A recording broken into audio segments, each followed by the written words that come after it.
വെറുതെ ഇരുന്നപ്പോൾ BJP councillor R Sreelekha ഒരു നിർദ്ദേശം അങ്ങ് മുന്നോട്ട് വെച്ചു.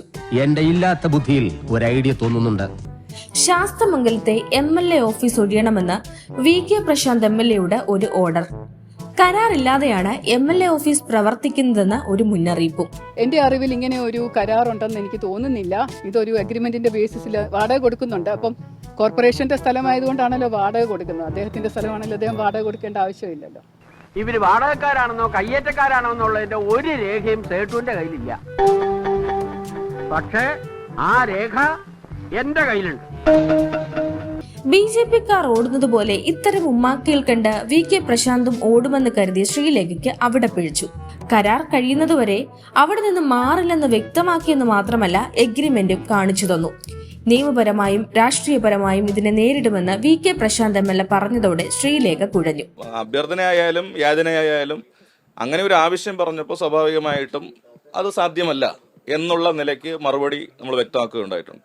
ഇനി നിയമപരമായിട്ടുള്ള എല്ലാ പോരാട്ടവും ഞങ്ങൾ നടത്തും. ഈ ഓഫീസ് ഞങ്ങൾക്ക് മാർച്ച് മാസം 31-ാം തീയതി വരെ നിയമപരമായിട്ടുള്ള കാലാവധിയുണ്ട്.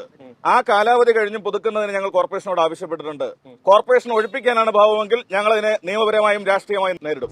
താൻ പ്രശാന്തിനോട് അപേക്ഷിക്കുകയായിരുന്നുവെന്നും എന്നാൽ പ്രശാന്ത് ആകട്ടെ തിരിച്ചു തന്നോട് ആക്രോശിച്ചുകൊണ്ടാണ് സംസാരിച്ചതെന്നും ഒക്കെ പറഞ്ഞ് മാസ് ആകാൻ ശ്രമിച്ച ശ്രീലേഖയ്ക്ക് മറുപടിയായി VK പ്രശാന്ത് രംഗത്തെത്തിയതോടെ ശരിക്കും താൻ പെട്ടുവെന്ന് BJP കൗൺസിലർക്ക് മനസ്സിലായി. എനിക്കൊരു റിക്വസ്റ്റ് ഉണ്ട്.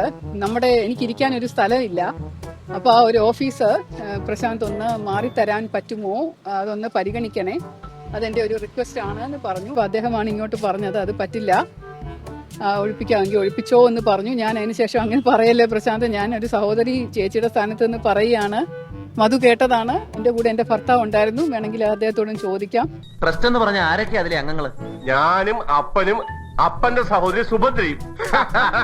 ഇതോടെ ഇതെല്ലാം കോംപ്ലിമെന്റ് ആയി എന്ന തരത്തിൽ VK പ്രശാന്തിനെ ശ്രീലേഖ ഓഫീസിൽ പോയി കണ്ടു. ഞങ്ങൾക്കിടയിൽ ഒരു പ്രശ്നവുമില്ലെന്നും എല്ലാം ഒത്തുതീർപ്പായെന്നും പ്രശാന്ത് തനിക്ക് അനിയനെ പോലെയാണെന്നും ശ്രീലേഖ അങ്ങോട്ട് വെച്ചു കാച്ചി. ഇല്ല, ഇനി ആ ഏരിയയിലേക്കില്ല. Compliments, compliments, compliments. എന്നിട്ടോ അവിടെയും തീർന്നില്ല. പിന്നെ ഒരു കിടിലൻ ഡയലോഗും. ചെറിയ കാര്യങ്ങൾ വലുതാക്കി കാണിക്കുന്നത് മാധ്യമങ്ങളാണെന്നും നിങ്ങൾ ഇപ്പോ ഓക്കെ ആയില്ലേ എന്നും മാധ്യമങ്ങൾക്ക് നേരെ ഒരു ചോദ്യം അങ്ങെറിഞ്ഞു.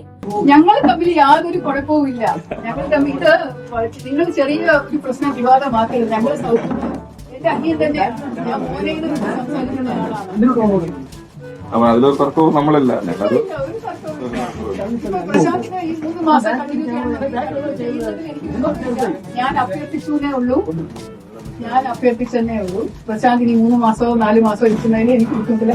പക്ഷെ ഇവിടെ എന്റെ ആളുകളും ഞാനും പക്ഷെ ഇവിടെ ആ ഓഫീസിൽ ഇരിക്കും. അല്ലാതെ എനിക്ക് നിവർത്തിയില്ല. അതിന്റെ ബുദ്ധിമുട്ട് പ്രശാന്ത് സഹിക്കണം. 7 വർഷം ഇല്ലാത്തൊരു ബുദ്ധിമുട്ട് മാഡം അവിടെ ഇരിക്കുന്നുണ്ടോ? എനിക്ക് വരാനില്ല. അത്രയും മാത്രം മതി. ഹാപ്പി ആയില്ലേ എല്ലാരും? ഇനിയിപ്പോ അല്ല, ഇതിപ്പോ ഈ ശ്രീലേഖ മേഡം തന്നെയല്ലേ പ്രശ്നങ്ങളൊക്കെ തുടങ്ങി വെച്ചത്? ഔചിത്യം എന്നൊരു സാധനമുണ്ട്. ഒരു മനുഷ്യനായ കുറച്ചൊക്കെ ഔചിത്യം വേണം. സെൻസ് ഉള്ള ആരെങ്കിലും ചോദിക്കൂ.